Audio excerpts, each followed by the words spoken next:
What's up, Corvallis Business Network? Here is the truth about Visitors Day. It's really not about luck. It's all about numbers. So not everybody that you invite will come, and not everyone who comes will join, and that's completely okay. What matters is that enough people show up that we create a buzz, an energy, and a feeling that something special is happening in our chapter. So to make that happen, we need volume, consistent, intentional invitations. So if you invite 10 people, maybe 3 say yes. Out of those 3, maybe 1 will show up. Out of every few who attend, 1 might join.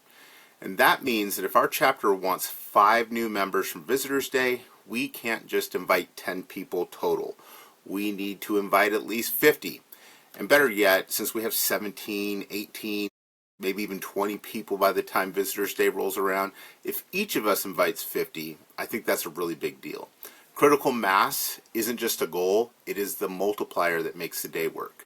So the more visitors that we have, the more energy is in the room. The more energy, the better the first impressions.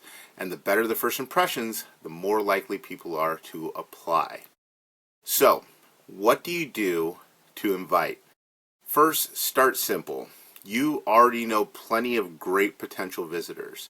So start by thinking about the people that you are already doing business with, like your customers, your vendors, contractors, and other professionals that you trust. Then go to people that maybe you've heard good things about, like who is making a buzz on social media? Who are they talking about in the Facebook groups that you follow? Who in your neighborhood or among other business colleagues that you have, who have they raved about that is doing a really good job? That is a good person to invite. Next, you can think about like the new businesses in town. Corvallis is a small town, and it can be kind of tough when you're a new business to get the word out. So a lot of these new businesses, they're looking to acquire more business. And so these tend to be really great referral partners. If I could go back in time to when I first started my practice, this is the very first kind of thing that I would have done. This is what I would tell the young business owner me, is to join a networking group exactly like the Corvallis Business Network. And then also think about power teams. So like, for example, a realtor needs a really good mortgage broker. If you look at our chapter, we have both. So you think about those key pieces that some of these power teams are missing. Like, for example, a realtor and a mortgage broker, they might need a title company. And so think about the power teams that we have in the chapter and who do they need? What's going to complete that power team and really take it to the next level for them as well as for the chapter.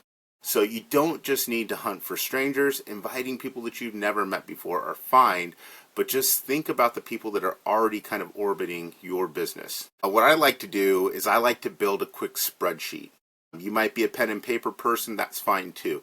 But I make a sheet with 3 columns. There's names, phone numbers, and emails. If you want to add a 4th column, you could put what their classification is, but that's not as important. We just need the names of people, their phone numbers, their emails, just whatever we could do to get those contacts down. Once you've brainstormed those, maybe at first shoot for 10, then you generate your outreach. How are you going to contact these people?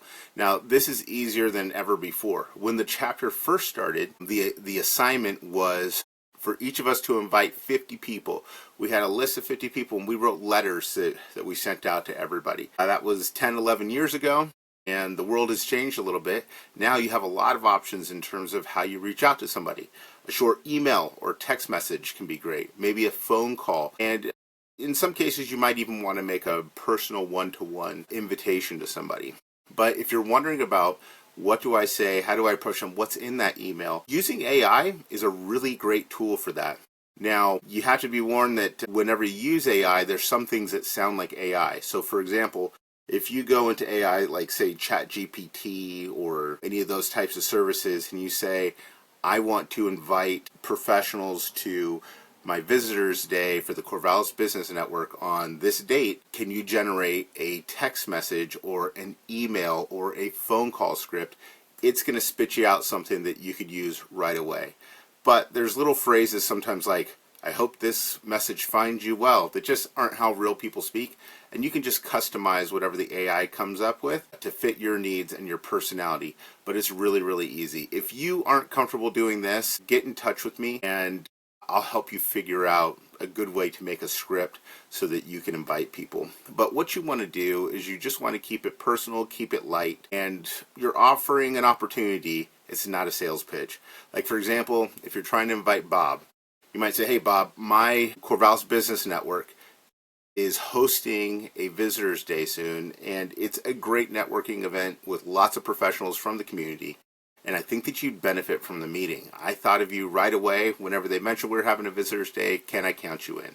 Right? So just real simple like that, low pressure. So after you've made your list and you have developed a way to invite people, then you want to set a weekly target. So this isn't just, or shouldn't just be a one-time thing. You should be continually thinking of more and more people that can be invited. And you don't want to wait for the week before the event to start inviting. You want to start now. You can turn it into a game if you want to. You can try doing 10 invites a week or maybe even 20. But if all of us get to at least 50, we're going to have more visitors than seats, which would really be awesome. That's the kind of momentum that fills open categories, boosts referrals, and brings new energy to the chapter. So here's your challenge. This week, make your list and send your first 10 invites, because every no gets us closer to a yes. So you don't have to just invite people that you think are going to say yes. Just make the invitation. Let them choose for themselves. Every invite builds buzz, and the energy that we create together, that's what turns Visitors Day into the biggest day of the year for our chapter. Remember, it's a numbers game, and let's start stacking that deck.